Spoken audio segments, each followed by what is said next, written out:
Welcome back. The Rose Show is coming to Pleasanton once again for its 72nd year. But there was a time when this long-standing tradition was in danger of becoming an old, faded memory. That is until the Rosettes stepped in. Here's Teresa Thurman to explain.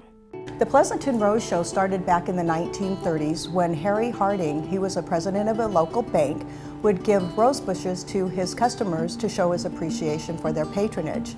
So during the springtime, the customers would bring back the roses from their rose bushes. And so to celebrate that, he actually started the Pleasanton Rose Show. And the Pleasanton Rose Show is actually dubbed the People's Show because anyone can enter their homegrown roses. And then it went dark for a couple years and we decided we wanted to bring it back. We call ourselves the Rosettes because we are we've been inspired years ago to continue on the tradition of the Pleasanton Rose Show. So we're the committee members facilitating the Rose Show. It's grown a great deal. When we first started out, we probably had about 400 people come through the Century House. And now at the library, we've actually had up to 2,000 people come through, for over 400 entries. It's grown immensely. And now we actually outgrew the library. That's part of why we're going to the senior center. And we're hoping to make it even bigger. They had like an $8,000, $10,000 budget. The first year that I was involved with it, we had $500 from Alon Pinnell. And then this year to join with the city is huge for us because the city has taken a big part and has allowed us to grow and do the things that we haven't been able to do by ourselves. It makes a very big difference to your chances of being successful in the show if you know sort of how to do it. People, believe it or not, have to actually strip the leaves off the roses.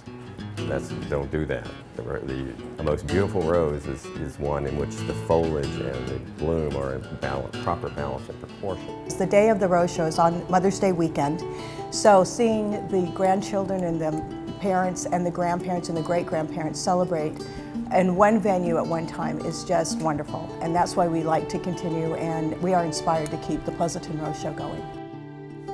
The Rose Show is Saturday, May 12th at the Senior Center in Pleasanton. And even if you don't have roses to enter in the competition, you're still invited to stop by and smell the roses from 1 to 4 p.m. If riding your bike to school or work is feasible for you, here are some things to consider. First of all, it's a great way to exercise. It reduces traffic, it's a zero-emissions way to travel, plus during the month of May, the City of Pleasanton is working on some extra perks just for cyclists. The City of Pleasanton seems to be operating under the notion of get 'em while they're young, as they will be working with schools to promote Bicycle Safety Awareness Month, which is coming up in May. So we're working with our schools here in town to promote Bike to School Week or Bike to School Day, and we're focusing in on our middle schools. So we're working with them right now to plan a promotion to help educate the families about biking and how to get to school safely on a bike.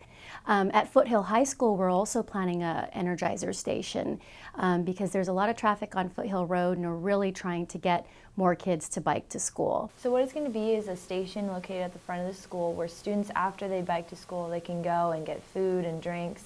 And because the City of Pleasanton has been working with businesses, you can get a free bag that has a bunch of coupons and different stuff in there for you. And it is an incentive for you to come and ride your bike to school. And it's also helping us reduce the carbon footprint, so hopefully more kids will do it. Katie and Aisha are participants of an after-school group that is working on a number of projects that is aiming to get the Foothill High School community to reduce their carbon emissions. They will be working with Safe Routes to School and Wheels to bring Ride-Free Wednesdays, which will be offered throughout the month of April. And every single Wednesday we'll have a free ride from Wheels Bus to school and back. And this will hopefully encourage students to be able to take the bus throughout the year and realize that it's simple, it's easy, and it's cheaper than actually buying gasoline for your own car. But all the perks for being environmentally responsible aren't just going to the schools.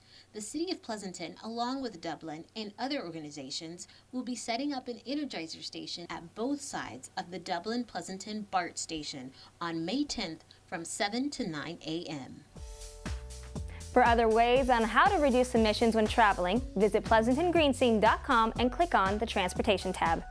When we come back to Slice of Life, busting myths is their forte, but can they take on high schoolers? We'll meet the Mythbusters, so don't go away. Now here's what's going on this month in Pleasanton.